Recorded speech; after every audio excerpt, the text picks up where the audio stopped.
Ya. Muy bien.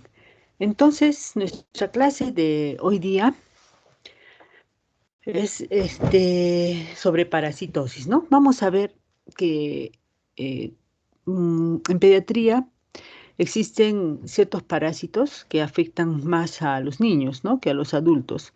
Es por esto que se ha elegido 4 parásitos que son los más frecuentes en la edad pediátrica. Vamos a empezar con el concepto, ¿no? De parasitosis. ¿Qué son las parasitosis? Son enfermedades que son causadas por parásitos. Entonces, ¿qué viene a ser un parásito? Es un otro ser vivo que para subsistir necesita de otro organismo, ¿no? Que en este caso sería el huésped. Y que estos pueden estar, y de ellos, justo de los huéspedes, van a obtener su hábitat, ¿no? Su nutrición, y muchos de ellos podrían o no producir enfermedad. Entonces, ese es el concepto de parasitosis. Ahora vamos a ver que existen varios parásitos y entre ellos, Catherine, ¿hasta qué hora tenemos para administrar el tiempo? Hasta las 4:15, doctora. Ya, muy bien. Entonces, vamos a ver la clasificación, ¿no? Pueden ser unicelulares o generalmente son los protozoos o pluricelulares, o sea, son organismos de varias células. Entonces, entre los unicelulares tenemos que ver las amebas, ¿no? Y entre ellas, ¿cuál es la más frecuente? La entamoebistolítica. Y justo aquí en Arequipa tenemos nuestra incidencia alta de amebiasis intestinal, ¿no? Y muchas veces los niños vienen y con deposiciones con sangre, ¿no? Que es la característica. Después vemos otro tipo de anemias, perdón, de otro tipo de amebas como la Naeglia, la cantamueva, la palamutia. Entonces, pero recuerden, las amebas solo son unicelulares, ¿no? Y ya vamos a ver cuál es este, lo que hace la ameba en el intestino, ¿no? Vamos a ver dentro de un momentito. Luego tenemos los flagelados. Los flagelados, uno de ellos, Giardia lamblia, y también vemos que este es frecuente, ¿no? Esta Giardia no invade el intestino, pero sí se adosa en el intestino delgado sobre todo y impide la absorción de nutrientes, ¿no? También tenemos las tricomonas, hay unas que son de saprofitas y otras que sí son patológicas. La leishmania, ¿no? Las trypanosomiasis. Entonces, a lo largo del desarrollo de incluso de medicina, de ginecología, pediatría se va a ver, ¿no? Porque cada una de ellas produce una enfermedad diferente. Luego vamos a ver los ciliados, ¿no? O sea, son unicelulares, pero que están llenas de cilios. Y ahí está el Balantidium coli, ¿no? El Balantidium coli dice que es otro parásito que no es tan frecuente en nuestro medio, pero dice que es la enfermedad de los cuidadores de cerdo, que es que les produce diarrea, ¿no? Y generalmente con sangre. Después tenemos que ya no son muy frecuentes en pediatría, los esporozoarios, o sea, la apicomplexa, ¿no? Ahí tenemos los coccidiosis, ahí el Cryptosporidium, Cytospora belli, la ciclospora, el Toxoplasma gondii, también, ¿no? Que también tiene otra enfermedad, ¿no? Y está asociada muchas veces con las heces del gato, entonces muchas veces en el recién nacido nos trae problemas. La malaria, ustedes saben que es producida por el plasmodium, ¿no? Y la babesiosis, babesia, tampoco tenemos nosotros, pero sí malaria que tenemos en todo lo que es la selva, ¿no? También hay otra clase teórica, creo que es en pediatría 3 donde se habla sobre malaria. La siguiente. O sea, ahora vamos a ver los pluricelulares o los metazoarios, ¿no? En ellos tenemos los helmintos, ¿no? O sea, los gusanitos. Y en ellos, recuerden que están separados los helmintos en los que son cilíndricos y los que son planos, o sea, los nematelmintos y los platelmintos.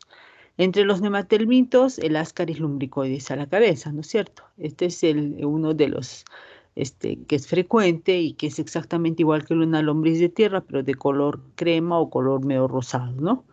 Después es el estrongiloides, pero es más de climas cálidos, ¿no? Que se introduce a través de la piel y va pues hacia el intestino, hace todo su ciclo y se inserta ahí, ¿no? Y puede dar también diarrea con sangre, al igual que las uncinarias.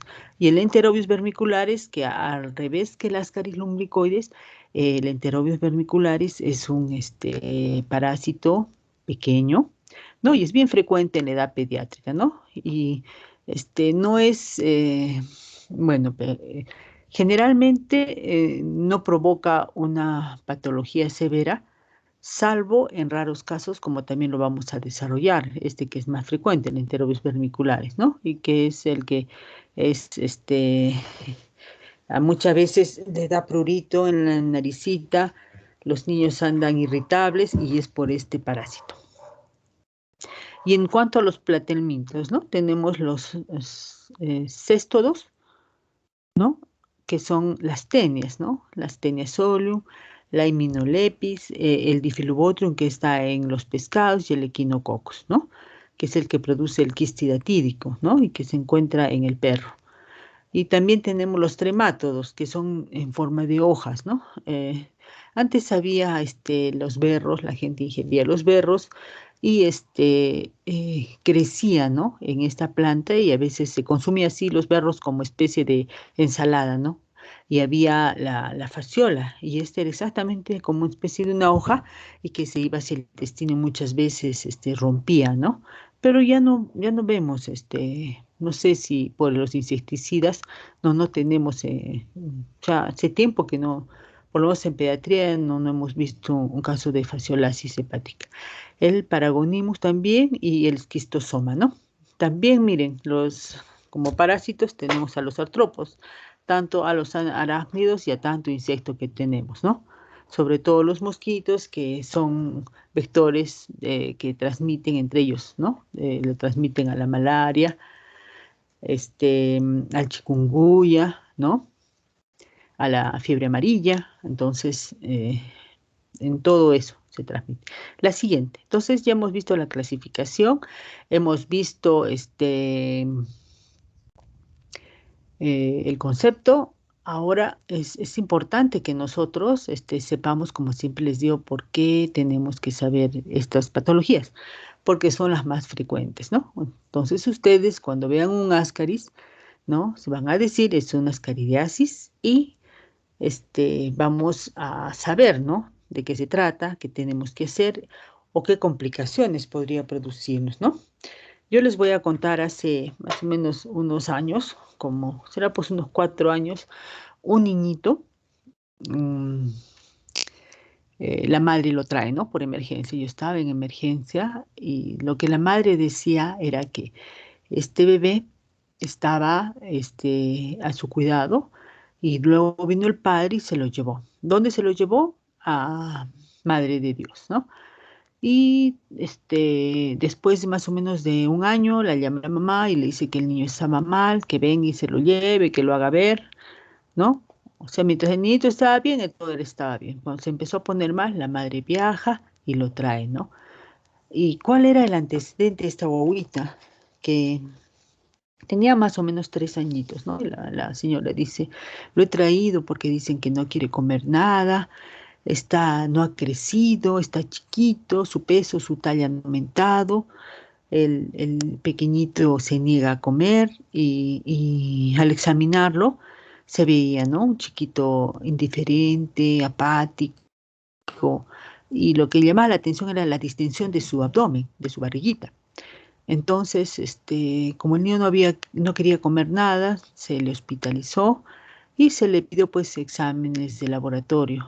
Y en el interín de que ya se le iba a hospitalizar, el niño empieza a vomitar. ¿Y qué creen que vomitaba? Full ascaris. Pues le salía por la nariz y por la boca. Primera vez que vi era una cosa bien desagradable, ¿no? Los ascaris semejantes, los ascaris, ¿no?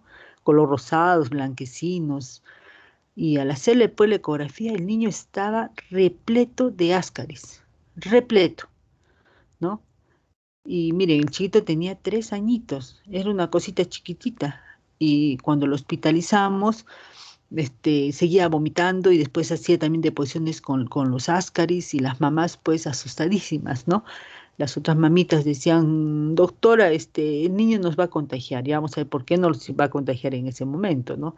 Entonces ellas decían, nos va a contagiar, doctorita, por favor, lléveselo. Bueno, ahí, el pobre chiquito también, la pobre madre estaba angustiada, lo aislamos. Tenemos unas zonas de aislamiento ahí en el servicio de pediatría y lo tuvimos ahí y le dijimos a la mami, no mami, ¿vas a contar cuántos ascaris diariamente vomita o hace la deposición? ¿Cuántos ascaris creen que tenía el niño? 130 ascaris. Es la primera vez que he visto que un niñito tenía tantos ascaris. Su abdomen que estaba distendido, felizmente no hizo ninguna obstrucción intestinal porque se saben hacer una especie de bola, ¿no? Se saben cómo tejer como un ovillo y pueden producir una obstrucción mecánica, ¿no es cierto? Parece que estaba a punto de hacer eso porque el niño no quería comer nada. Lo bueno que la mamá lo trajo, ya lo hospitalizamos, le dimos el tratamiento y este niño tuvo 130 ascaris en su intestino pequeñito, que imagínense. O sea, ¿qué tal cantidad de huevos fértiles habrá consumido? Nomás si está en Madre de Dios, el clima es propicio para todo esto. Entonces, ustedes tienen que recordar que los ascaris son exactamente igual que las lombrices, lombrices de tierra, ¿no? Solo que son así de grandes, pero son más claros, más rosados o más blanquecinos, algo nacarados, ¿no? Y son grandes y son musculosos, ¿no? Estos ascaris no se pegan, sino que flotan a nivel del intestino y gracias los ruidos hidroaéreos generalmente aumentan, ¿no? Cuando hay tratando de eliminarlos, pero ellos, como son tan potentes, su cuerpo tiene mucho músculo, entonces tratan de ganar, ¿no? Y vamos a ver que siempre la hembra es más larga y el macho es más pequeño. La siguiente. Catherine, ¿me ayudas? La siguiente. Sí, doctora, ya está. Ya. Entonces vamos a ver que mire, es un ascaris, ¿no? O sea, ya saben, si ustedes están en algún sitio, porque puede ser en cualquier sitio una persona se puede contagiar y así haya contaminado o se haya contaminado en la selva, puede irse a la sierra, ¿no? Y puede eliminar. O sea, como les digo, ustedes van a irse a diferentes sitios cuando sean serumistas, entonces ya van a poder identificar, ¿no? Un Ascaris lumbricoide, ¿no? La siguiente. Y de esos tenía el niño 130, imagínense, pobre chiquito, no tenía razón en no querer comer el pobre niño.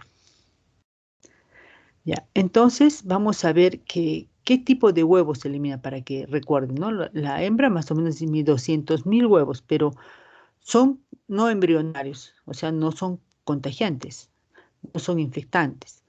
Y de unos de ellos son estériles y otros son fértiles o infértiles, ¿no?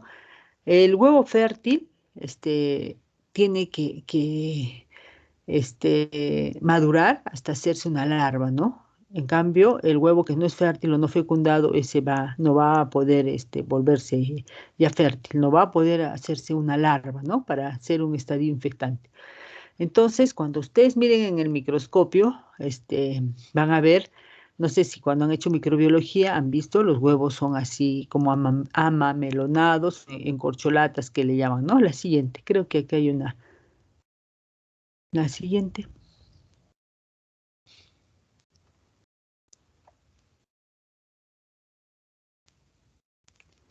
Catherine, la siguiente,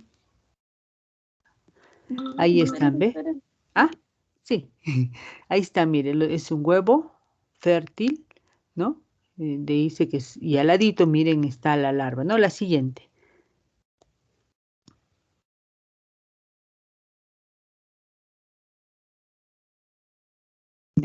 Este es un ciclo, ¿no? Que vamos a ver. que, a ver, la siguiente es casi, la otra creo que está mejor, la siguiente. Vamos a ver que siempre va a haber un macho y una hembra y van a eliminar los huevos, ¿no es cierto? Entonces, los huevos tienen que caer a una zona que se tienen que madurar. Entonces, de ser un huevo fértil, se tiene que madurar y crecer, ¿no? La larva en estadio 2. Y generalmente este periodo es de 14 días, ¿no? Dice que tiene que ser una zona fangosa, caliente, ¿no? Entonces, de ahí lo ingieres. Y una vez que lo ingieres a nivel del intestino delgado, estas larvas penetran y se van hacia los capilares y llegan al hígado. Y de ahí llegan hacia el torrente circulatorio, hacia los pulmones. Miren, llega por torrente sanguíneo, llega hacia los pulmones y de ahí en la unión alveolo-capilar, allí la rompen esa zona y empiezan a ascender por yendo por los bronquiolos, bronquios y salen por la tráquea y descienden hacia el intestino delgado, o sea, hacia primero el esófago, ¿no? Para ser deglutidos y luego el intestino delgado. O sea, miren, y en ese transporte que tienen ellos van a provocar una serie de sintomatología, ¿no? La siguiente. Ese es el ciclo de Ascaris lumbricoides. Entonces, como les dije, ¿no? ¿Y ellos dónde viven? En el intestino delgado. Entonces, como dice ahí, los huevos son eliminados por las heces, ¿no? Y tienen que hacerse fértiles. Solo los huevos fértiles van a convertirse van a evolucionar estadios larvarios 1 y 2.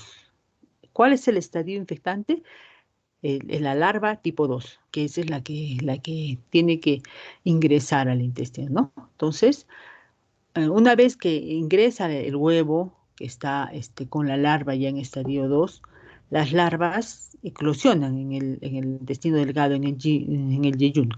Y ahí, como les he dicho, penetran la pared abdominal, migran hacia las vénulas hepáticas, hacia el corazón, se van a la circulación pulmonar y atraviesan los espacios alveolares, ¿no?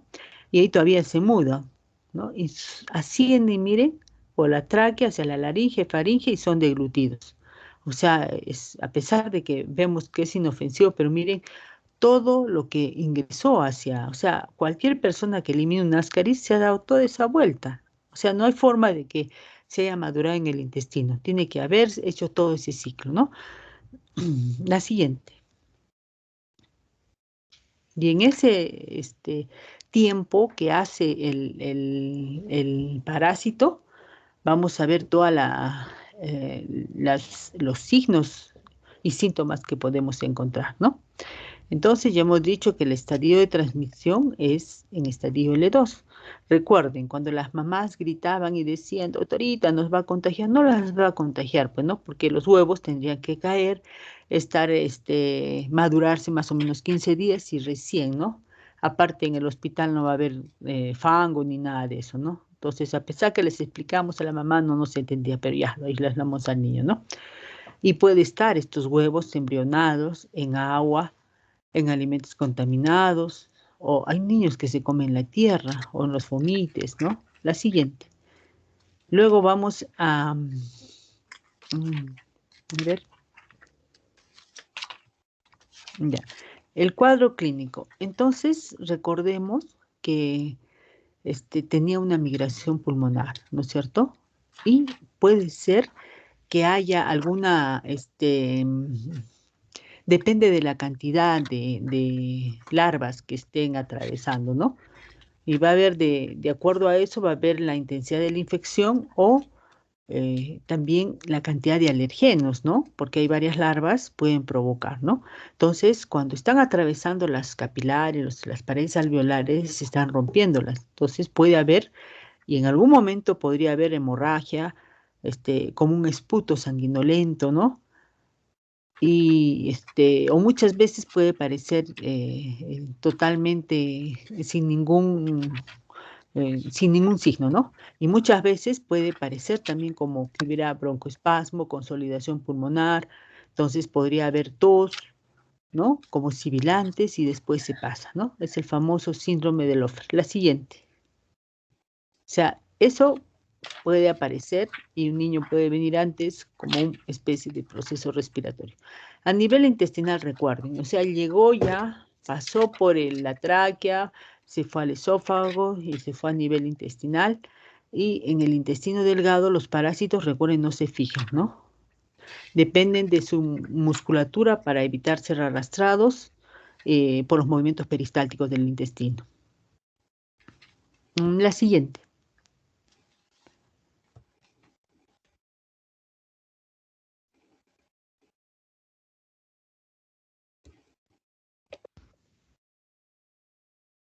Catherine. Ya. Entonces, ¿cómo hago yo el diagnóstico? ¿Cómo hago el diagnóstico? ¿Qué voy a hacer yo? Lo primero, si es que ya el niño ya eliminó un ascaris, ya tienes el diagnóstico, ¿no? Pero si no, nosotros tenemos que hacer exámenes de heces, ¿no? Los famosos parasitológicos seriados, ¿no? También se podría hacer un diagnóstico durante el tiempo que está migrando, ¿no? Dicen que podría, pero es raro, por ejemplo, un estudio en el esputo, en el contenido gástrico, ¿no? Podría ser también, podría encontrarse. Aparte que si tú encuentras eosinofilia en 30 o 50%, puede ser también que esté migrando el parásito, ¿no? Por eso cuando hay eosinofilia hay que descartar siempre parasitosis o procesos alérgicos, ¿no? Y cuando tú haces por ejemplo, el niño no va a poder expectorar salvo que sea un niño grande o un adulto. A veces se hace aspirados del contenido gástrico y se podría encontrar ahí eosinófilos y los cristales de Charcot y Leydig, ¿no? Que están muy relacionados a las infecciones pulmonares parasitarias. Recuerden que también podemos hacer uso de los estudios imagenológicos de acuerdo a lo que sospechemos, ¿no es cierto? Si es que estamos viendo el síndrome de Loeffler, que es el tránsito que ha tenido la larva por el pulmón, podría haber un infiltrado y necesitaríamos tomar una radiografía. Supongamos en el niñito pequeñito que tuvimos de hacerle una ecografía, ¿no es cierto? Y supongamos que se obstruya, un niñito que empiece a hacer vómitos, que tenga problemas de obstrucción intestinal, le tomamos una tomografía y podríamos encontrar, ¿no? La siguiente, o sea, tenemos que ir viendo de acuerdo a lo que, a pesar que este parásito es, entre paréntesis, inofensivo, pero podría tener muchas complicaciones, ¿no? La siguiente, Caterina.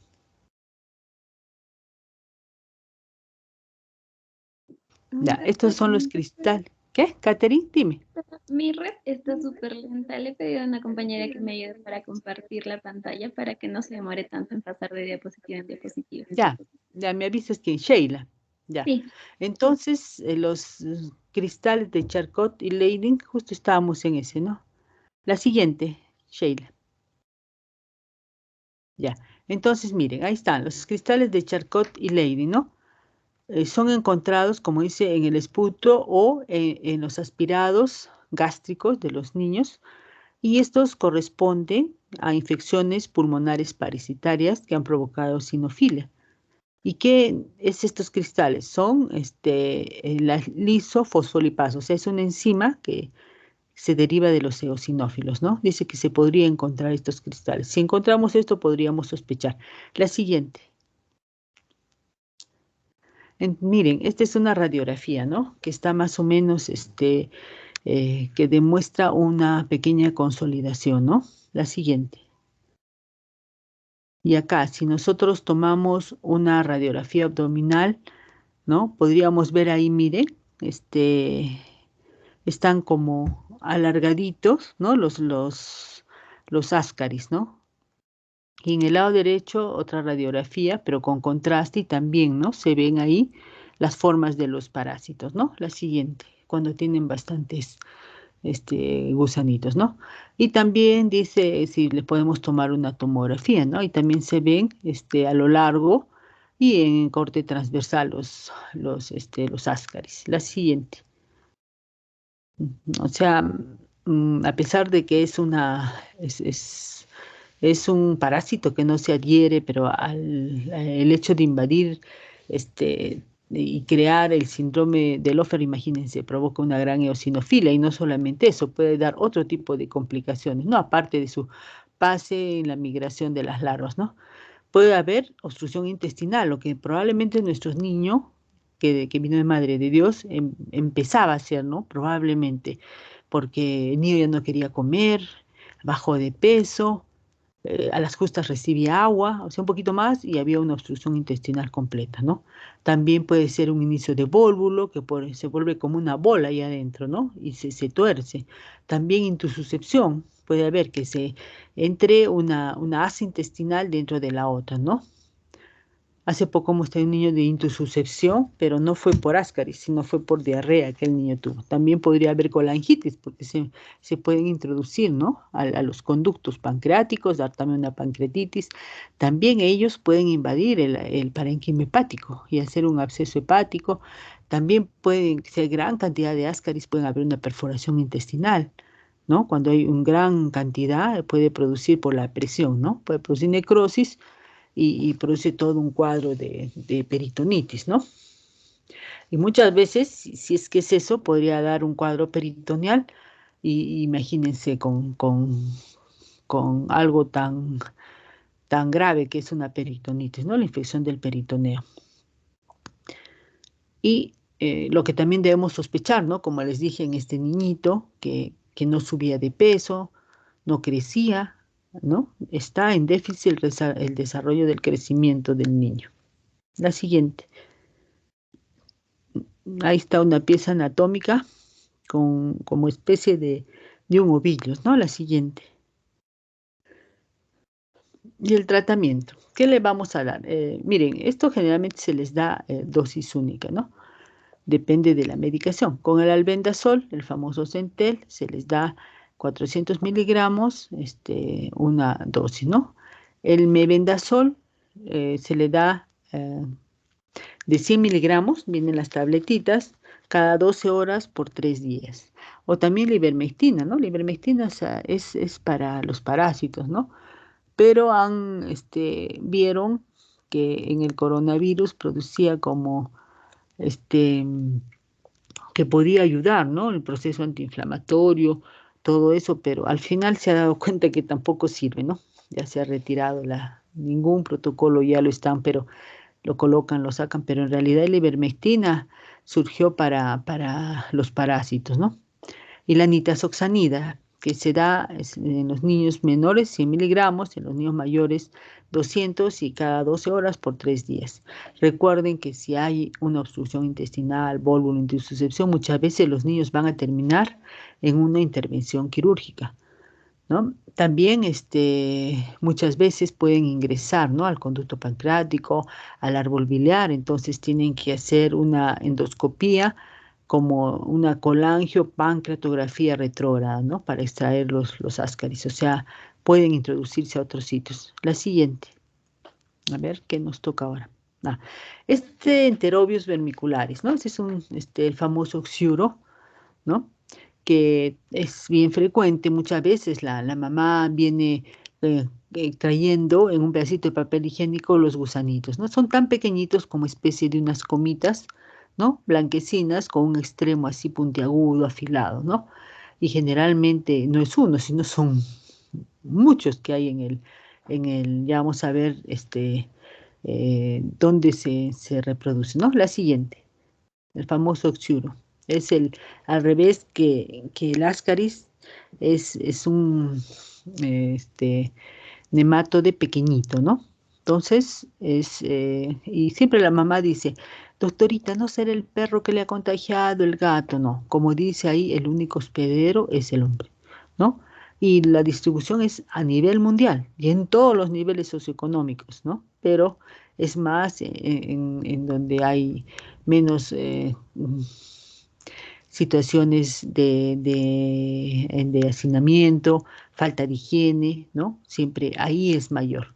Y puede ser en cualquier grupo etario, generalmente de 1 a 9 años, y también puede ser a nivel institucional, ¿no? Los internados, orfanatos, cuarteles, guarderías, hospitales psiquiátricos. Y siempre debemos pensar que si el niño tiene, probablemente otro miembro de la familia también tenga. La siguiente, ¿no? Ahí está la hembra y el macho, ¿no? La siguiente.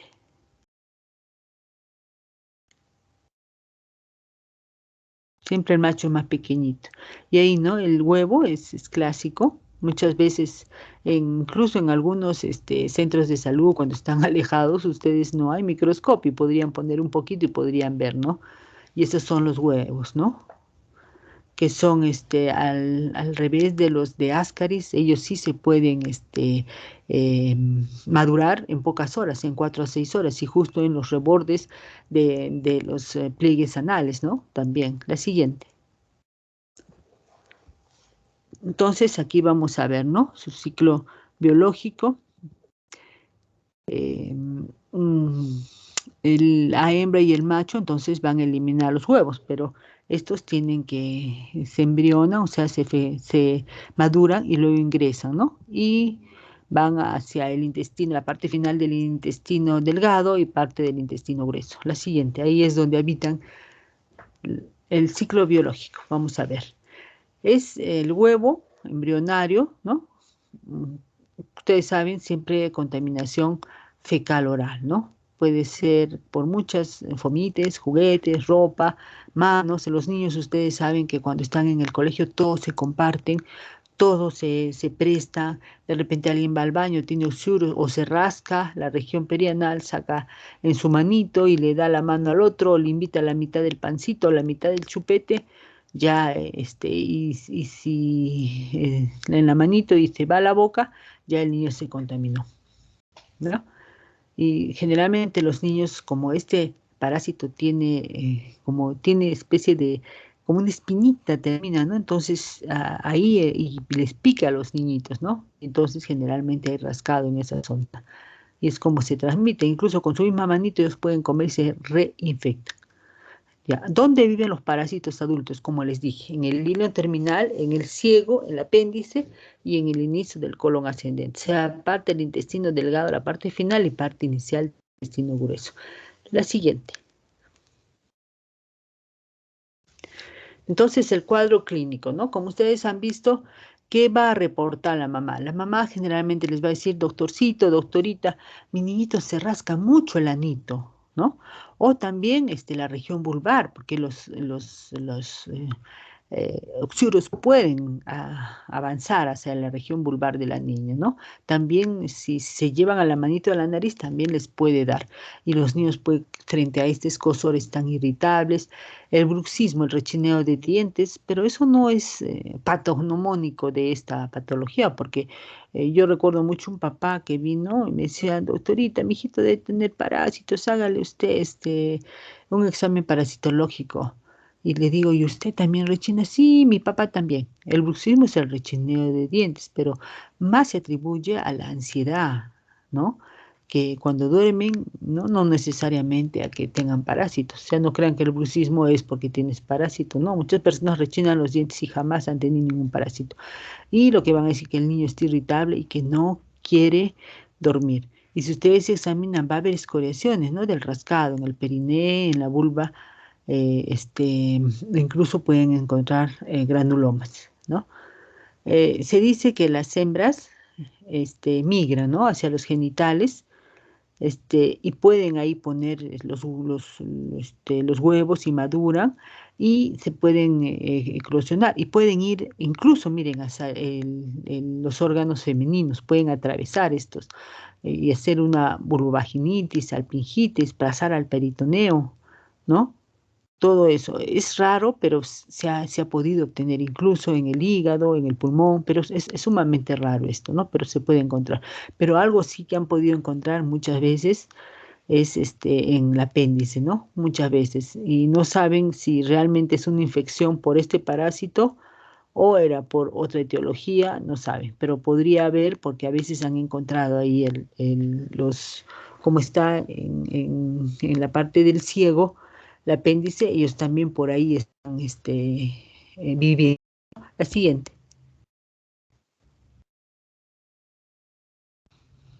Miren, ahí es la luz colónica y ahí hay un oxiuro, ¿no? Moviéndose. Y no solamente es un oxiuro, son miles de oxiuros. La siguiente. Igual, el diagnóstico, ¿no? Si la mamá te trae el papel higiénico con el oxiuro, entonces ustedes ya hicieron su diagnóstico, es oxuriasis, ¿no? A veces, yo he visto que los internos quieren pedirle, pero si ya tienes el diagnóstico, pero si quieren le piden para ver si hay otro, otro parásito, ¿no? Pero ya estás haciendo el diagnóstico si se te trae eso, ¿no? Si no, tienes que hacerle ahí el método de Graham, recuerden, ¿no? Es con cinta scotch y una lámina como especie de portaobjetos, pero que es de acrílico y se le toma en la mañana, ¿no? Y ahí se pegan y ustedes pueden verlo al microscopio. La siguiente. Y el tratamiento, igual, como es un helminto, es el albendazol, ¿no? 400 miligramos o el mebendazol, aquí es dosis única, o el pamodipirantén, ¿no? Que antes había y ya no hay en nuestro medio. Y ¿no? En otros medios todavía lo tienen, pero otros no lo teman. Y siempre hay que hacer el diagnóstico en el resto de los miembros de la familia, ¿no? Y generalmente se repite el tratamiento 15 días después. Y siempre recuerden las medidas de prevención, ¿no? Sobre la higiene y enseñarles a los papás que el niño debe lavarse las manos, ¿no? La siguiente. Ya. Ahora vamos a ver yardiasis, ¿no? Yardiasis es un unicelular, ya saben, es también otra parasitosis que es frecuente en el niño y es producido por la Yardia alambre, ¿no? Es la más frecuente o la Yardia intestinalis, ¿no? O Yardia duodenal. La siguiente. Entonces vamos a ver que la Yardia es un parásito que generalmente pocas veces puede invadir, pero que se adhiere, ¿no? A nivel de la mucosa del intestino y evita su absorción o altera todas las criptas que vamos a ver y produce una alteración sobre todo en la absorción de nutrientes del niño, ¿no? Y el niño a veces no adquiere, no sube de peso, eh, está inapetente. Entonces, Yardia es bastante frecuente en la edad escolar. Vamos a ver que igual se con- uno se contagia por alimentos, fomites, agua contaminados, ¿no? Con materia fecal. O sea, todos estos vienen en el intestino, entonces, fíjense, en algún momento, si alguien ha tenido esto, es porque ha ingerido heces contaminadas, ¿no es cierto? Heces con parásitos. ¿No? Entonces, y ahí viene pues el tratar de que todo el mundo tenga este sistema de desagüe, ¿no? Porque en muchos pueblos jóvenes, lugares alejados no hay. Entonces se practica el fecalismo al aire libre. Entonces, todo esto son fuentes de que se contaminen. Por ejemplo, las verduras, los campos, ¿no? Las verduras sobre todo de tallo corto. Y también vamos a ver que puede ser por contacto directo, ¿no? Por otro niño. Que ya les he dicho, los niños van al colegio y son pues como hermanitos, ¿no? Se abrazan, se prestan el lapicero chupado, el otro chupa el mismo lapicero, el pan, la mitad para cada uno, no se toman la mitad del agua, ¿no? O sea, los niños son así. La siguiente. Entonces aquí recuerden que siempre, como ellos son unicelulares, van a tener dos formas de presentación. Una que es el quiste y otra que es el trofozoito, ¿no? El quiste es el que permite subsistir en el medio agreste, ¿no? Como es fuera del intestino. Y el trofozoito es el que produce la enfermedad, ¿no? Van a ver. Entonces es fácil diagnosticar si tuvieran de repente un microscopio y en la posta, el trofozoito, ¿no? Miren, es forma como dice es una hojita cayendo, o yo les veo como un payasito o como una cometita, ¿no? La siguiente, esa es la yardia. Entonces ya saben que no invade, ¿no? Y que a nivel del intestino delgado, como ahí hay un pH alcalino, favorece su desarrollo, ¿no? Ya hemos dicho dos formas, trofozoito y quiste. La siguiente.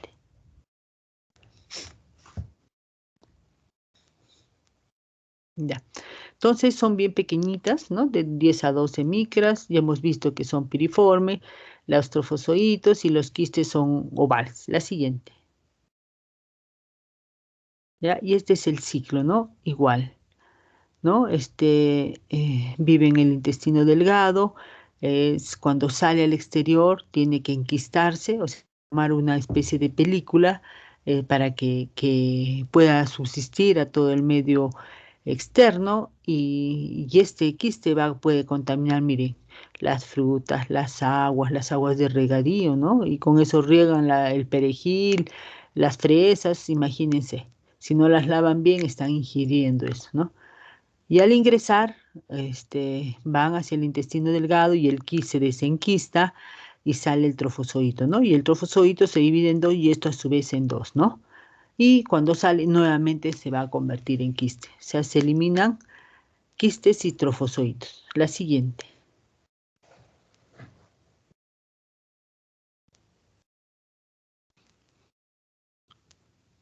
Ya. Entonces ya hemos visto que el trofozoito tiene que enquistarse para subsistir, ¿no? Hacia afuera.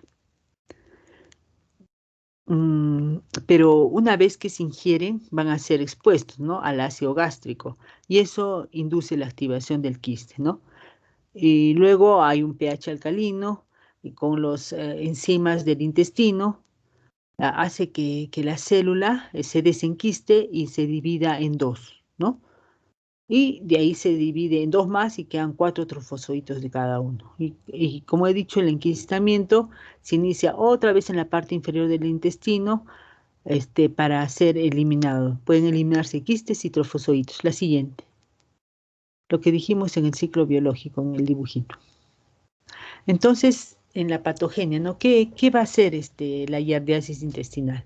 Hemos dicho, es una enfermedad que primero les puede provocar diarrea en los niños, ¿no? Y vamos a ver que hay varios factores que están involucrados en esto. ¿Qué hace? Acorta las microvellosidades, ¿no? Inhibe las enzimas del borde en cepillo con la adhesión de los parásitos, ¿no? Entonces hay mala absorción de glucosa, de sodio, de agua, ¿no? Y todo esto el intestino trata de reaccionar aumentando la motilidad intestinal con la finalidad de deshacerse de los parásitos, ¿no es cierto? En realidad, cuando un niño tiene diarrea es un mecanismo de defensa. El intestino trata de eliminar lo que ha ingerido, si hay un parásito, entonces se acelera el tránsito intestinal. O sea, la diarrea a veces es buena, ¿no? Porque trata de eliminar todas las sustancias nocivas que puede estar en el intestino. Ya hemos dicho que alguna de las enzimas puede estar disminuir en su actividad, como son las lactasas, las lipasas, las proteasas. Y recuerden, como se adhiere, es un factor mecánico, ¿no? O sea, es como que evita la absorción en esa zona. La siguiente, también induce a la apoptosis, ¿no? También va a provocar la hiperplasia de las criptas, aumento de la secreción del moco, cambia la composición de la microbiota intestinal y eso está muy relacionado con la edad, el estado nutricional del hospedero, ¿no? Y compite por el hospedero con todas las sustancias nutritivas, ¿no? Va a haber aumento de las células caliciformes, lo que altera la barrera epitelial, ¿no? Y se han reportado casos de giardiasis invasiva, pero en muy pocos casos, pero podría ser. Incluso hay un trabajo, ¿no? En donde invade la giardia, pero no es frecuente. La siguiente. A diferencia de la entamoebis tolítica, esta sí, vamos a ver, ¿no? En resumen, entonces, va a haber alteraciones en el borde del cepillo, atrofia de las vellosidades, hiperplasia de la cripta, aumento de la permeabilidad celular, hay toda una inflamación de la mucosa y alteración de la microbiota, ¿no? O sea, sobrecrecimiento de las poblaciones bacterianas. La siguiente. Y todo esto se va a traducir en el peso, la talla del niño, ¿no? Si es que la tiene en forma crónica.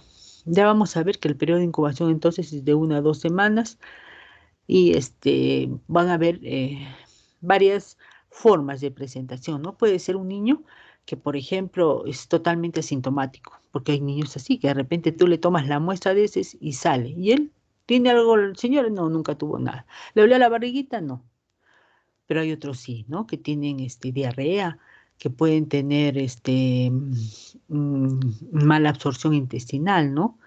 Muchas veces.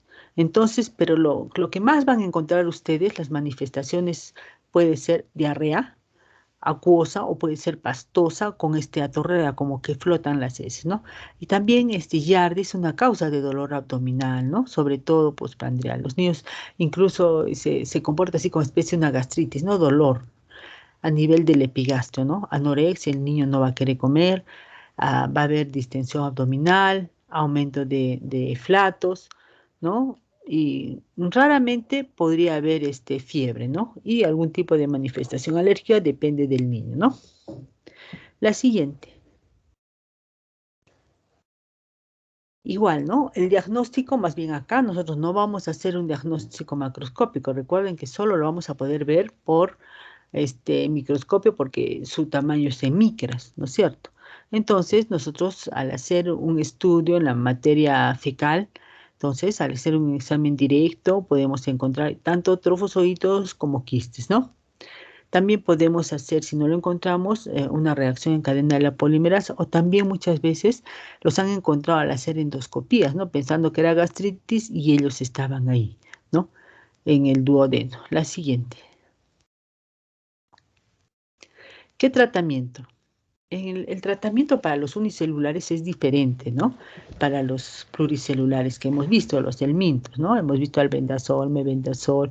En cambio, aquí tenemos que usar los imidazólicos, que son el metronidazol, el tinidazol, ¿no? La nitazoxanida es uno de los fármacos que ha salido a ayudarnos porque es tanto para los unicelulares como los pluricelulares, ¿no? El metronidazol, si tenemos que darle a un niño, la dosis es 15 miligramos por kilo por día en 3 dosis, ¿no? 5 días.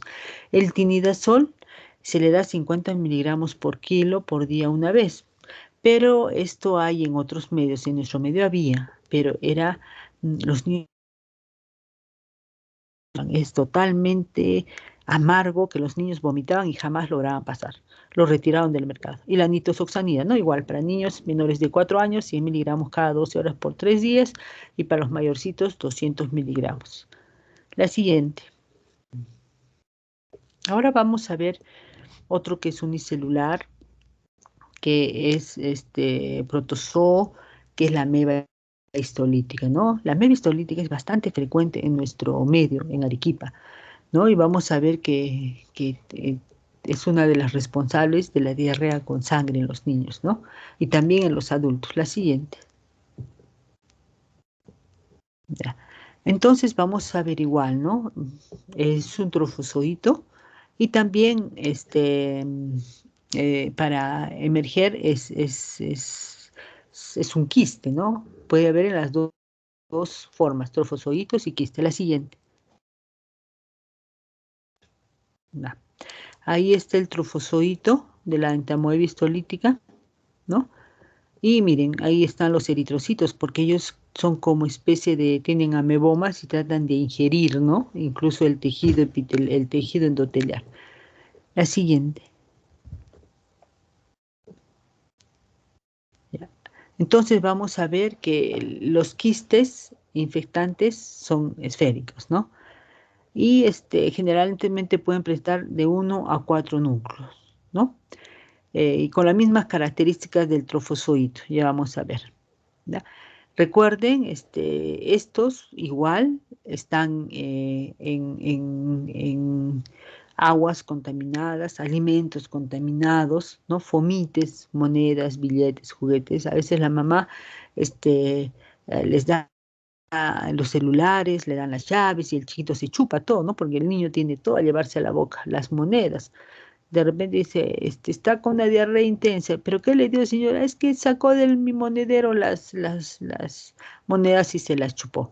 Le digo, bueno, por lo menos se las chupó, no se las pasó, ¿no? Porque tenemos un montón de niños que les decimos nuestros niños de alcancía, que muchas veces vienen a emergencia porque se han comido las monedas, ¿no? Y a veces la mamá busca y no sale, entonces ya acude, ¿no? Recuerden que nosotros en el esófago tenemos una estrechez y depende del tamaño de la moneda, a veces no pasa. Y es bien peligroso porque si se queda ahí, hace presión y puede producir una necrosis y puede producir una mediastinitis y el niño por mediastinitis puede fallecer. Por eso es muy preocupante cuando un niño se come un juguete o una moneda, ¿no? Bueno, todavía una moneda la podemos ver, la podemos buscar en rayos X, ¿no es cierto? ¿No? Pero la moneda no solo se queda ahí, ¿no? Sino también muchas veces le da diarrea porque la moneda estuvo sucia, porque antes de pasársela probablemente la han estado chupando, la han estado como un caramelo y no se dieron cuenta y después se la pasó, ¿no? Y eso nos sale, como es un cuerpo radiopaco, nos va a salir en la radiografía. A ver, la siguiente. Ya. Entonces, ese es el quiste, la siguiente. Entonces, este es el ciclo, ¿no es cierto? Igual, ¿no? Salen quistes y trofosoditos, entonces se ingieren los quistes porque ellos son los que se van el trofosodito se cubre, ¿no? Para protegerse y ingresa, ¿no? A la vía oral, pasa hasta llegar al intestino grueso y allí, ¿no? Como ustedes ven esos puntitos rosaditos en el intestino grueso, ahí puede producir, ¿no? Incluso tiene la facultad de muchas veces comer, ¿no? El entelio y puede hacer como una úlcera hacia adentro, ¿no? Las úlceras se encuellan en botella. Pero no contento con eso, si atraviesa la lámina y agarra un capilar, puede irse incluso hacia el intestino o hacia el pulmón o hacia el cerebro, ¿no? Son las partes que se han encontrado y ahí imagínense, ya provocan pues toda una reacción inflamatoria y provocan una especie como un absceso hepático, absceso pulmonar o absceso cerebral, ¿no?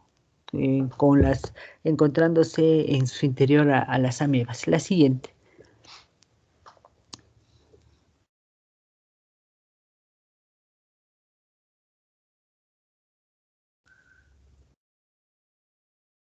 Ya. Entonces vamos a ver que una vez que ingresa el quiste por todo las sales intestinales, el pH gástrico se desenquista, ¿no? Y lo que tiene la entamoeba histolítica se adhiere, ¿no? Y se adhiere al moco, ¿no? Y ahí se puede reproducir y formarse del quiste los trofosoditos, ¿no? Vamos a ver que dice que muchos de estos pueden ser eliminados, pero otros no, ¿no? Y ellos, los que se quedan, si se adhieren, pueden, tienen como especie de pseudópodos y pueden fagocitar, ¿no? Entonces, ¿qué se va a ver? Como van a estar a nivel del intestino, recuerden ustedes que entamoeba histolítica puede provocar úlceras, ¿no? Y, y se forma por debajo como una especie de cuello de botella, ¿no? Entonces se ve como un puntito chiquito, pero hacia los lados están todas las amebas ahí. Siempre dicen, ¿no? Si la lámina basal ha sido rota, ha penetrado por ahí la ameba, va a haber una invasión del torrente sanguíneo y puede haber una gran diseminación, ¿no? Como hemos visto, puede irse, su primer órgano blanco es el hígado y muchas veces hay dolor a nivel hepático, ¿no? Y nosotros tomamos una radiografía y podemos encontrar ahí, ¿no? Un absceso, ¿no? Esa es la primera, como que puede hacer, que puede dirigirse este parásito. Pero también podría irse a nivel de los pulmones, al cerebro o también a cualquier otro tejido, ¿no? La siguiente. Va. Entonces, ¿qué vamos a ver, no? Los cuadros es muy, muy variado en los niños, ¿no? Muchas veces, como les digo, nosotros cuando estamos en emergencia, cuando ustedes vayan a hacer, como les he dicho a todos los grupos que han rotado, la razón de hacer la teoría es saber qué vamos a hacer cuando estemos por ejemplo, en emergencia, ¿no? cómo va a venir este niño, ¿no? Va a venir un niño y con su mamá, o con su cuidador, o con el abuelito, o si viene de un albergue con una cuidadora, con alguna persona, ¿no? Entonces, lo que les van a decir, lo primero que les van a relatar es que el niño está con diarrea. Y lo más probable es que te digan diarrea con sangre. Entonces, una de las causas de diarrea con sangre de origen parasitario es la ameba histolítica. Entonces, muchas veces este niño puede venir o no con fiebre. Te va a decir que tiene primero diarrea y que después hicieron diarrea con sangre. El niño podría tener signos de deshidratación, como que no, ¿no? A veces te pueden decir que el niño está inapetente, ¿no? Entonces, tú al examinarlo podrías encontrar un niño sin signos de deshidratación, como podrías encontrar un niño con signos de deshidratación. O sea, un niñito que tenga, si es pequeñito y tiene la fontanela abierta, una fontanela deprimida, de repente hay signos del pliegue, de repente el liene capilar está alterado, ¿no? Y al hacerle y encuentras las mucosas orales secas, el niño irritable, entonces de repente el niño está deshidratado, ¿no? Y al examinarle van a ver su abdomen, puede estar blando, depresivo, como de repente no. Y al examen ustedes van a encontrar los ruidos hidroaéreos aumentados, ¿no? Por eso siempre les decimos, todos los alumnos cuando están rotando, de repente no sé si ustedes han, de aquí en pediatría 2 puedan ingresar a los hospitales, no sabemos, todavía no tienen la vacuna, pero si estarían allá tendrían que tener siempre su estetoscopio, ¿no? El estetoscopio es una arma muy útil para el médico, ¿no? Y entonces, ¿qué encontrarían ustedes? Los ruidos hidroaéreos aumentados. Entonces, con esto ustedes harían un diagnóstico, ¿no? Enfermedad diarreica disentérica y han encontrado signo de deshidratación, le pondrían deshidratación de primero, segundo, tercer grado, como ustedes lo encuentren a nuestro niño, ¿no? Entonces, miren acá, vamos a ver que todo el problema hemos dicho que su hábitat de esta ameba es el intestino grueso, ¿no es cierto? ¿Y dónde es su localización más frecuente? En el ciego, colon ascendente y el recto, ¿no? Es ahí donde tienen afinidad, ahí es su hábitat de las amebas, ¿no? Y vamos a ver que muchas personas, ustedes van a ver en Arequipa, muchas personas que no tienen ninguna sintomatología y se les hace un examen de heces y le encuentran amebas, ameba entamoeba histolítica, pero muchas veces son totalmente asintomáticas, ¿no? También podemos ver como nuestros niños, ¿no? Como una colitis invasiva aguda, ¿no? Diarrea con moco o sangre, es el famoso síndrome disentérico que pueda tener o no dolor abdominal. Y en muchos niños podrían o no tener fiebre, ¿no? O también esto se puede convertir en algo crónico, ¿no? Podría haber una colitis crónica, ¿no? Y esto cómo va a ser, ¿no? Hay niños, depende del estado del sistema de defensa muchas veces, va a haber periodos en que el niño tenga diarrea y periodos en que el niño esté normal, incluso con estreñimiento, ¿no? O sea, puede tener, ¿no? Y que pueda tener meteorismo, fletulencia, dolor abdominal, ¿no? A veces el niño viene con dolor tipo cólico, también es uno de lo que podría haber. Pero esto generalmente es en el niño adolescente o en el adulto, ¿no? O sea, ya ven, son varias formas. Puede ser un estado de portador, una colitis aguda, una colitis crónica, pero también podría haber una colitis fulminante, ¿no? Una especie de colon tóxico, va a depender del grado de amebas que ingresaron y se han distribuido a nivel de todo el. Muchas veces vamos a ver qué exámenes le hacen y con el rectoscopio muchas veces se encuentran ahí cantidades, zonas ulceradas chiquititas, ¿no? Y al hacer la biopsia encuentran ahí, ¿no? Los nichos de los hábitats de las entamoeba histolítica, ¿no? Entonces, muchas veces, como dice aquí, puede haber una colitis fulminante, puede haber incluso, miren, perforación del colon, ¿no? Y ustedes saben que eso aumenta la mortalidad, ¿no? Y si hacen una endoscopía o rectosigmoidoscopía, pueden encontrar úlceras, necrosis, esfacelación, perforaciones, ¿no? Del colon, incluso hasta el ilio.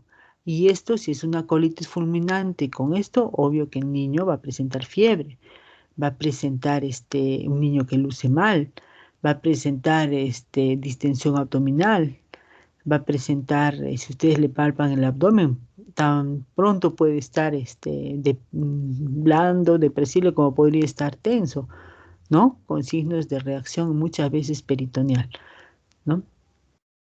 Y lo peor de esto es que se agrega el proceso bacteriano, ¿no? O sea, ya no solamente es un ataque por ameba, sino por todo esto se agrega un proceso bacteriano y los niños muchas veces terminan con peritonitis, ¿no?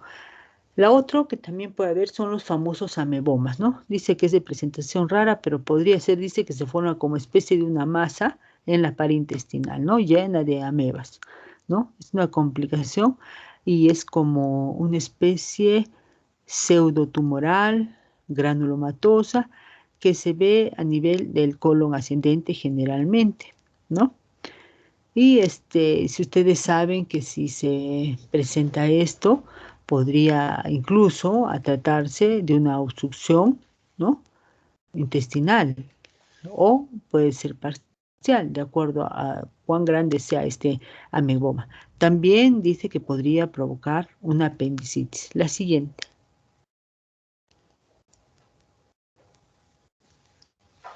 Entonces, miren, aquí se ve, ¿no? La mucosa del colon, ¿no? Y se ven ahí como unas cositas, especie de negrito, y esas pues son las famosas úlceras, ¿no? Y si adentro ven, están todos los nichos, como los cuellos de botella, ¿no? O sea, solo es como que estuviéramos viendo el cuellito y hacia adentro está todas las amebas, ¿no? Es lo que dice, ¿no? Y abajo está el clásico botón de camisa, ¿no? O en cuello de botella, en cuello de matraz, ¿no? Solamente vemos entonces la pequeña úlcera, pero abajo está todo el nicho con las entamuevas, ¿no? Y dice que si estas traspasan la lámina media, ellas pueden ingresar al torrente sanguíneo y dirigirse a cualquiera, generalmente el, el- el hígado va a ser su primer órgano que van a llegar. La siguiente. Y esta, ¿no? Es una radiografía con enema de bario, ¿no? Ahí están, miren las ulceritas que están todas señaladas con las flechitas, ¿no? La siguiente. O sea que también podríamos hacer con eso, ¿no? Pero entonces la ameba puede hacer un cuadro intestinal, ya hemos dicho, pero también podría ser un cuadro extraintestinal, ¿no? Como hemos dicho, la forma invasiva más frecuente es el absceso hepático, ¿no? Y generalmente dice que son únicos, ¿no? Raramente son múltiples y generalmente es en el lóbulo derecho, ¿no? Dicen que puede ser por la irrigación sanguínea del órgano y a su volumen, ¿no? Y de allí las entamoebas pueden migrar a cualquier otro sitio, eso es cierto. Y recuerden, cuando hay un pasaje extraintestinal, el estado del niño, del adulto, del adolescente se altera, ¿no? Ya es algo sistémico, entonces va a haber fiebre, el niño va a lucir mal, va a haber otro tipo de compromiso, incluso el hígado ya no va a ser blando, depresible, ¿no? Sino va a ser doloroso, muchas veces se puede, si está sobre todo en la superficie, se puede palpar una tumoración, ¿no? Y muchas veces podría el dolor también irradiarse a la espalda, al hombro, ¿no? Este, también podría haber disnea, fiebre, dolor durante la inspiración, ¿no? Tos. ¿Por qué? Porque recuerden, el hígado está separado por el diafragma, ¿no? Y muchas veces puede provocar un proceso respiratorio, ¿no? Ya. También si está en el hígado podría o no tener alteraciones a nivel de las bilirrubinas, las transaminasas, las fosfatas alcalinas, todo esto, ¿no? Depende del sitio de migración, porque muchas veces solamente podría ir hacia el hígado, pero tan pronto podría ir hacia el corazón, hacia la piel, hacia el cerebro, ¿no? Imagínense, si invade el cerebro, nosotros vamos a tener todo un cuadro diferente, como una especie de meningitis con compromiso de conciencia, ¿no? O sea, puede tener que son localizaciones muy poco frecuentes, pero que a veces ni las sospechamos, pero si el niño se nos pone mal, si hay compromiso de conciencia, estamos en la obligación de hacer otros estudios, ¿no? Para llegar al diagnóstico. Aparte de que puede ingresar, miren, a tantos sitios, la ameba también podría estar en la zona local, ¿no? Zona anal. Puede ir a la zona perianal, a la zona vulvar, a la zona vaginal, ¿no? Y eso podemos encontrar, ¿no? En los bebés o en los niños pequeñitos que usan pañal. La siguiente.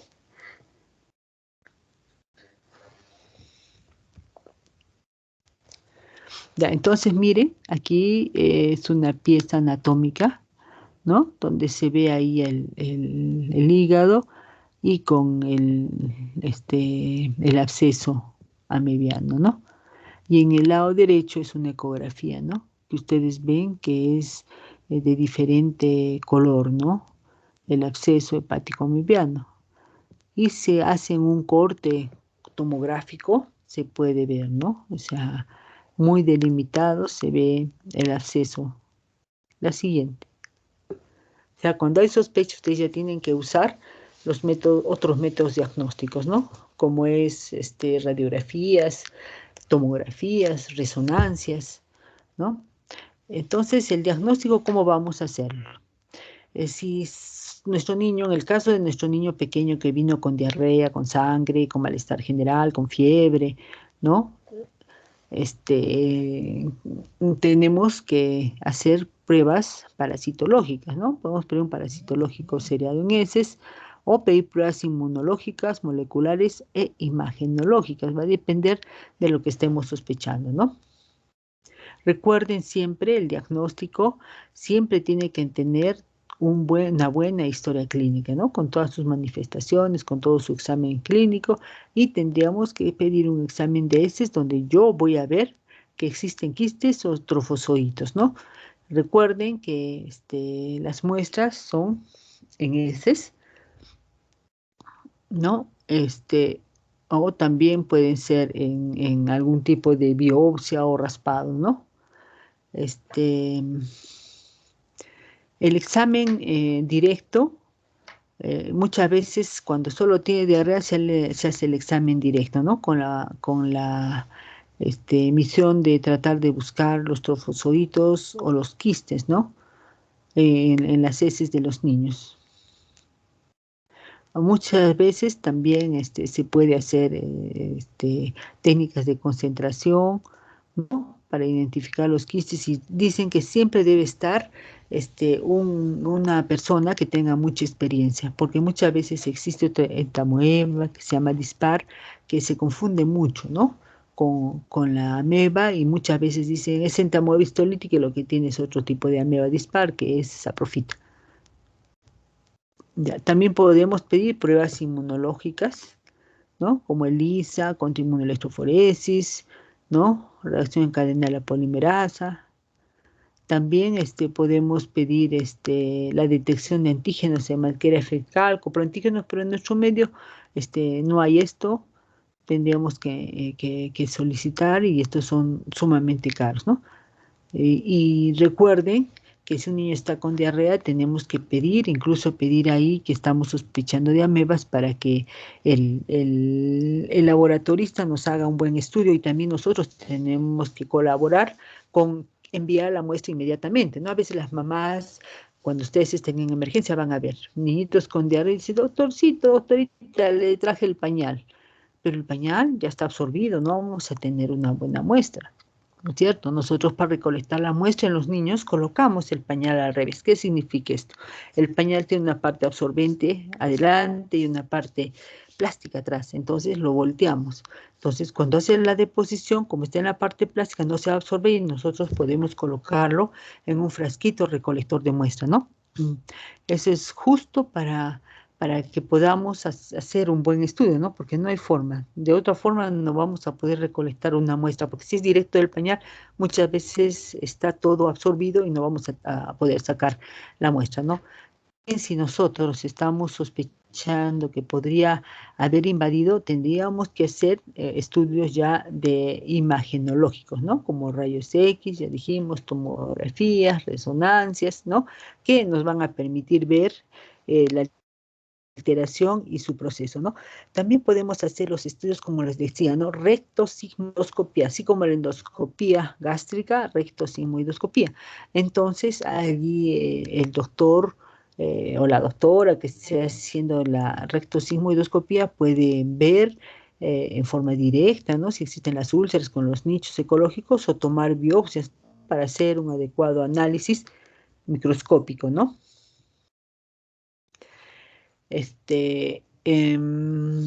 Demás.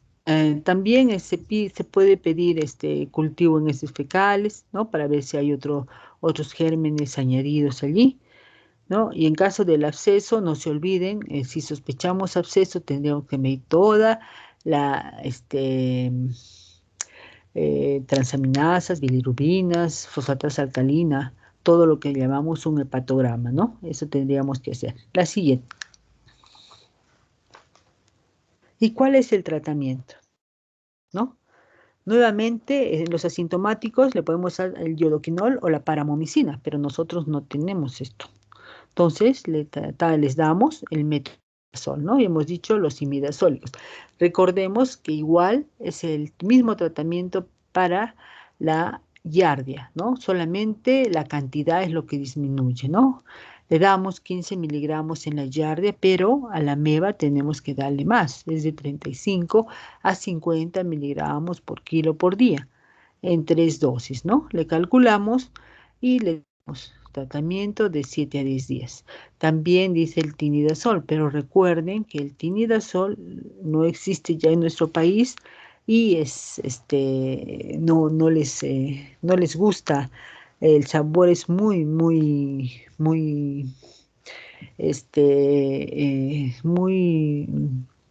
sabe muy amargo, o sea, no, los niños, los que hemos tenido y hemos probado darles a los niños, todos los han terminado botando. Y también dijimos que si hay una sobreagregación bacteriana, vamos a tenerle que dar antibióticos, ¿no? De amplio espectro, si es que estuviéramos frente a una colitis fulminante, ¿no? Y supongamos que también el tratamiento tendría que ser quirúrgico, en el caso de que haya una perforación intestinal, que haya algún megacolon tóxico, algún absceso hepático, ¿ya? La siguiente, ya. Miren, esto es un pequeño resumen de las drogas antiparasitarias que existen para que ustedes sepan, ¿no? Dónde actúan. El albendazol es uno de los que más usamos y es un carbamato benzoimidazólico, ¿no? ¿Cuál es su mecanismo de acción? ¿Por qué mata a los ascaris, ¿no? Que es un parásito, es un nematelmito grande, ¿no? Y miren, tiene actividad larvicida, ovicida y vermicida en todos los estadios, ¿no?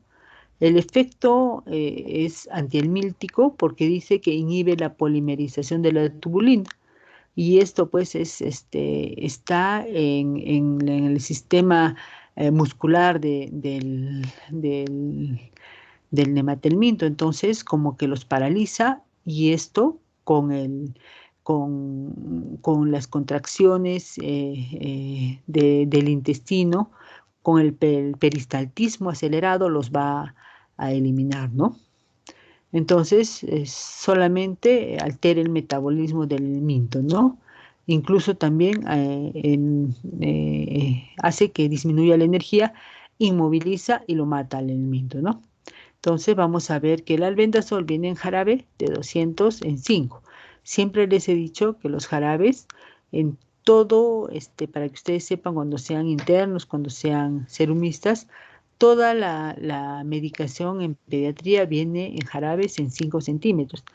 O sea, la cucharita, si nosotros queremos recetar, tiene que ser la cucharita que viene en el fármaco, ¿no? No la cucharita de tecito o de la otra cuchara que yo tengo, no, todos tenemos diferentes tipos de cucharitas, ¿no?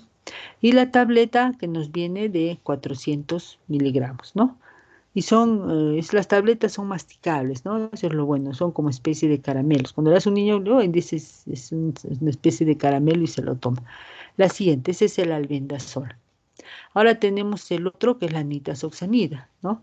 Es un derivado de la cialicilamida y es usado, este ha salido hace poco y tiene muy buen efecto sobre los protozoos y los vermes, ¿no? O sea, es el único que nos ayuda tanto para los helmintos como los protozoos, ¿no? ¿Cuál es el mecanismo de acción? Dice que en los protozoos envía a una enzima, la piruvato ferridoxioxidorreductasa, ¿no? Y como siempre interviene interrumpiendo el metabolismo del parásito, ¿no? Y en el mintos inhibe la polimerización de la tubulina, lo cual hace que se queden estáticos y puedan ser arrastrados por este, por el peristaltismo intestinal. Y el jarabe, ya saben, viene 100 miligramos en 5 mililitros y la tableta en 500 miligramos. Ese es otro antiparasitario, son los que más van a usar. La siguiente, la ivermectina, ¿no? Es una mezcla, dice 80-20 de la avermectina, B1A y B1,2, que son es producida por una actinobacteria que es la Streptomyces avermitilis. ¿Ya? ¿Cuál es el mecanismo de acción? Aumenta la permeabilidad de la membrana celular a los iones cloro. Entonces hay una hiperpolarización de la célula nerviosa y entonces hace una parálisis y muerte del parásito, ¿no? Dice que esto lo descubrieron en el año 93, creo, unos japoneses, ¿no? Porque miraban que había una enfermedad producida por un esquistosoma y que producía ceguera en el África, ¿no? Y lo dieron y vieron que daba muy buen resultado, ¿no? Incluso les daban así en forma profiláctica. Es por eso que la ivermectina ahora la han estado dando casi sin ningún efecto colateral, ¿no? Porque ellos ya habían usado esto como un antiparasitario. En realidad, la ivermectina es un antiparasitario. Que le hayan descubierto, le hayan querido atribuir este, una, una, un plus y el coronavirus es otra cosa, ¿no? Pero en realidad es un antiparasitario. Como han visto, altera toda la permeabilidad de la célula y produce una depolarización y muerte del parásito. Y la ivermectina pues viene en gotas, ¿no? 6 miligramos en 1 centímetro y la tableta viene de 6 miligramos. La siguiente. Y el metronidazol, ¿no? Son los nitroimidazólicos, ¿no? El metronidazol, recuerden, no solamente tiene una acción contra los parásitos, sino también contra las bacterias anaeróbicas. Van a ver ustedes cuando estén internos, muchas veces nos llevan niñitos con apendicitis complicadas. Y recuerden, muchas veces están con peritonitis. Entonces, vienen los cirujanos pediatras y antes de operarlo le empiezan ya a instalar antibióticos porque el niño está con peritonitis, le ponen una cefalosporina de tercera generación y le instalan también metronidazol, ¿no? O sea, para que ustedes vean que el metronidazol tiene dos funciones muy importantes, ¿no? Para que ustedes sepan, es un antiparasitario, pero también contra las bacterias anaeróbicas, ¿no? Entonces, vamos a ver cuál es el mecanismo de acción, ¿no? En el caso de nuestros parásitos, se inhibe la síntesis de los ácidos nucleicos y es utilizado, ya hemos dicho, en ambas situaciones. Recuerden, el metronidazol viene en jarabe de 125 miligramos en 5, 250 miligramos en 5 y tableta de 500 miligramos. Y hemos dicho, en el caso de Yardia, la dosis es 15 miligramos por kilo por día en 3 dosis. Y en el caso de la ameba, es de 35 a 50, es como que duplica, ¿no? 35 a 50 miligramos por kilo por día en 3 dosis. La siguiente, creo que hemos terminado. Ah, y el tinidazol, ¿no? Como les dije, el tinidazol es una de las antiparasitarios que cuando son muy bueno, pero siempre y cuando viene en tabletas y no es cierto es el sabor, ¿no? Pero como el jarabe, un niño para que tome un jarabe tiene que ser más o menos aceptable. Entre las cosas más terribles que he pedido probar en un jarabe este es el peor y la claritromicina también no es muy, muy, amargo, ¿no? Pero la que se lleva a las palmas es el tinidazol, ¿no? Ya cuando ustedes sean internos ya van a ver, a veces nos gusta probar los jarabes para ver, ¿lo prueba? ¿No lo prueba? ¿Es rico o es feo? ¿No? Porque a veces los niños no lo aceptan o lo aceptan. Hay algunos que aceptan todo y otros que no aceptan nada por más dulce que esté, ¿no? Y el tinidazol es un nitroimidazólico usado también como agente antiparasitario, ¿no? ¿Y cuál es su mecanismo de acción? Ya hemos visto que altera el ADN de gérmenes sensibles, impidiendo su síntesis, ¿no? Y también venía en jarabe de 200. Este tinidazol era bastante caro. Venía 200 miligramos en 1 centímetro y tabletas de 500 miligramos, también de 1000 miligramos, ¿no? Creo que hasta ahora existen las tabletas, sí, del tinidazol, pero no en jarabe. Ya no existe porque igual otra de las cosas que es casi impasable es el ciprofloxacino. Y el ciprofloxacino nos ayuda mucho cuando es a veces infecciones intestinales o infecciones urinarias, ¿no? Pero lo único que tenemos es en tabletas. Los jarabes vinieron, pero los tuvieron que quitar porque los niños tampoco lo pasaban. Era más o menos un sabor así tan amargo como el tinidazol, pero de todos el tinidazol es el que se lleva todas las palmas. La siguiente, creo que ya terminamos. Ya. ¿Alguna pregunta? Recuerden entonces ustedes cuando estén, siempre les digo, ¿no? ¿Por qué tenemos que estudiar? Tenemos que sembrar nuestras bases, ¿no? Para que nosotros cuando estemos en el internado o en nuestro serum podamos hacer un adecuado diagnóstico. Y les vuelvo a decir, y no me cansaré de decirlos a través del tiempo y a todos, que la historia clínica es la arma más importante que tenemos para hacer un buen diagnóstico. Hacemos una buena historia clínica, ténganlo por seguro que el 90% está ahí del diagnóstico. Con su impresión diagnóstica ya hacen su plan de trabajo en el cual van a pedir sus exámenes de laboratorio, ¿no? Y esto, recuerden también que los exámenes de laboratorio son apoyo, no deciden el tratamiento, ¿no? Si ustedes están convencidos de que eso es, como yo les he contado a todos ustedes, que nosotros tuvimos el primer niño de coronavirus y todas las pruebas rápidas salían negativas, pero nuestra clínica era de un coronavirus, incluso la aislamos. Pero vinieron los médicos que estaban trabajando en coronavirus y nos decían, no es doctora, el último que vino, no es doctora, probablemente es un lupus, pero las radiografías iban velando más. Y en ese tiempo no había tomografía, recién en el hospital este año ha entrado la tomografía, no había forma de mover a ese niño a otro sitio. Entonces nunca se le tomó tomografía, pero en las radiografías. Entonces era nuestra clínica, a pesar de que nuestro exámenes de la auto decía no, y a los 2 días recién viene positivo, ¿no? La molecular. Entonces, recuerden siempre su clínica. La clínica es lo más importante. Siempre no me voy a cansar de decirles y ya nos vamos a ver con ustedes en el internado y como siempre les voy a decir, te enseñé, si no, te enseñaré y aprenderemos juntos. Muy bien. Entonces, nos vemos. Hasta luego. Un